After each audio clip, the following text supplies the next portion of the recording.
Alright, welcome everybody. My name is Mr. Llama, and today I am bringing you a ZVP here on one of our favorite ladder maps, Cloud Kingdom LE. I believe it's LE at least. So down here in the bottom left corner we are spawning MattDamon, our red Zerg player. So wonder if he has a little man crush on MattDamon, maybe? Or maybe it's actually MattDamon playing, in which case, welcome to Starcraft, MattDamon. I'm glad you've branched out from movies and possibly bring a little bit of the crowd to the Starcraft community as well. Always building esports, right? And in the top right corner, we do have GleefulPiXie, the blue Protoss. So this is going to be TVP, as I did say, and oh, sorry, no, ZVP. Sorry, I was very confused there for a second. I was like, where did the Terran go, and what is this unit doing? So we do have that ZVP, and there we go. So we do see GleefulPiXie going to go ahead and start out with that pylon down there, and it's perfect position there for that blocking. So possibly going to do that wall in into a Forge Fast Expand, something that is very, very common today in the PvZ matchup. Usually you do see that Forge going down, Gateway, Cybernetics Core, something like that.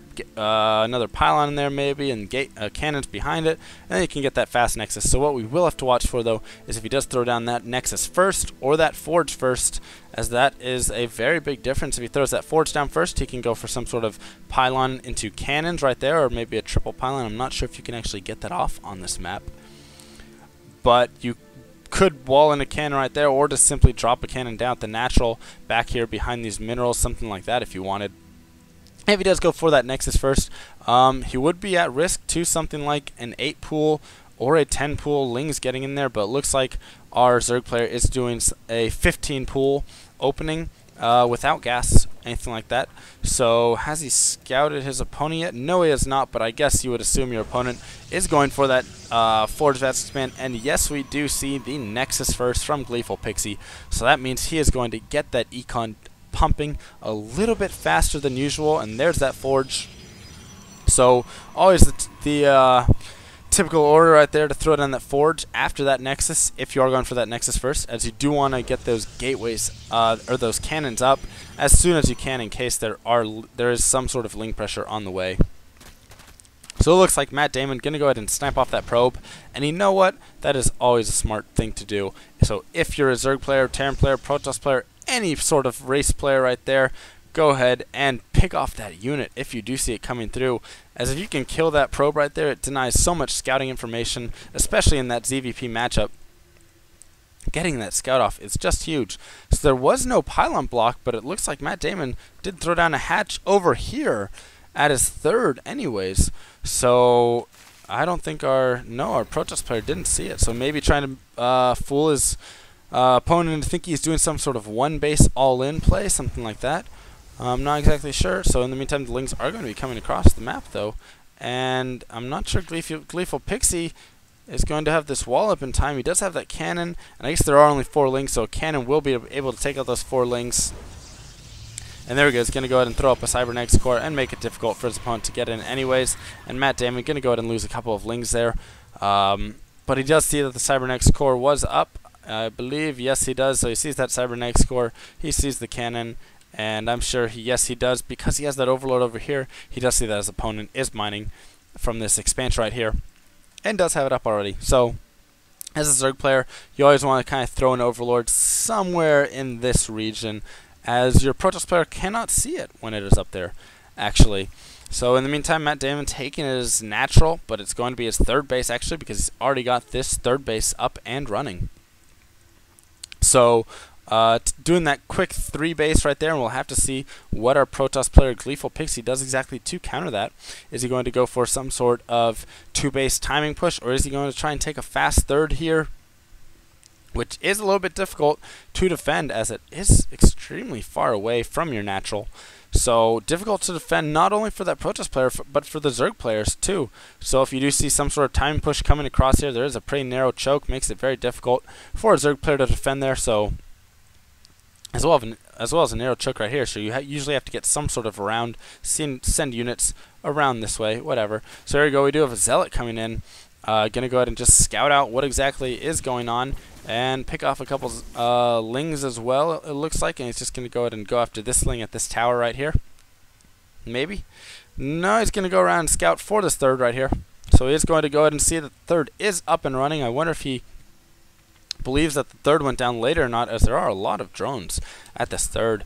And yes, we do have the harvester lead for MattDamon at the moment, and it looks like he's starting, yeah, he's got another big wave of drones coming in, 8 more drones, so he feels extremely safe right now. But there is the +1 that's about to be finished for our Protoss player here. And Warp Gate also almost done, about 25 more seconds on the Warp Gate. So that's scary right here, as 4 gateways have gone down in the main, and our Zerg player has no clue about that. So it is going to be some sort of 5-gate +1 push right here. He does use a Chrono Boost to get that Warp Gate out, and there goes the pylon down right there, the forward pylon. So as a Zerg player, you have to have a little bit better vision right there. You have to be able to scout for those things. Send lings around there, send overlords and lings all over the place. Make sure you can see what's going on. As right now, MattDamon has no clue what's happening. In the meantime, we do have a Void Ray coming out of a Stargate. So it's actually a 4-gate Stargate push. I'm very sorry. I thought that was another gateway when I clicked it. But no, we do have 4-gate Stargate coming down. So fast Void Rays going to go ahead and be in that mix. And MattDamon is not prepared for this at all. He does have his Infestation Pit and his Roach Warren going down right now. And he is going to go ahead and see these Lings coming in, or these Zealots coming in. But there's already 6 Zealots here. So he's not even going to lose a single Zealot. And those Lings do go down. And it looks like MattDamon's going to be in trouble right here. He may have to sack this third, or definitely pull his units. Yes, he's going to pull his drones away. And he does have roaches on the way to deal with this. But a Void Ray is on the map. And there's nothing that he has to deal with that. Another Void Ray is in production. So here we go, forward pylon, going to go ahead and warp in 4 stalkers to deal with any sort of roaches or anything like that, as they can kite them once they're off that creep. And there we go, do some roaches right there. And they are not moving at all to try and kite these zealots or anything. So here you go, 3 more roaches in production, but they're going to be produced right next to these units. So you have to be careful when you are producing units as to what base is actually producing them, because as you can see, he has unused larvae all over the place, and yet he still builds those roaches right there. So we do see that the Void Ray is going to come in here and poke around, try and do a little bit of damage. And he does get that queen off the creep, so he may be able to start picking off a few drones right here. He's going to go right for the spawning pool, though, so oh no. It looks like the queen's going to be able to start doing some damage to him, though, so we'll have to see what exactly he does. He just loses his shields, but those regen. As a Protoss player, you don't have to be too worried, but in the meantime, we do see the push coming down here right in the front. So Zerglings and Roaches possibly going to be able to defend this and push it back, but there's another big warp in coming here. 4 more Zealots that will be able to push in front there and deny all of those Zerglings if he lets them in front. No, it does not look like he does, but he's still pushing up. And yes, there are a lot of Lings there, and the Zealots do have a nice little choke right there to start taking out all of these Lings, so the Stalker Zealot army should be able to push this back. But the Void Rays are just doing so much damage. This Void Ray in here, 2 Void Rays actually in there to clean up the roaches, and there we go, GG out of MattDamon. He knows that he just is not going to be able to deal with this.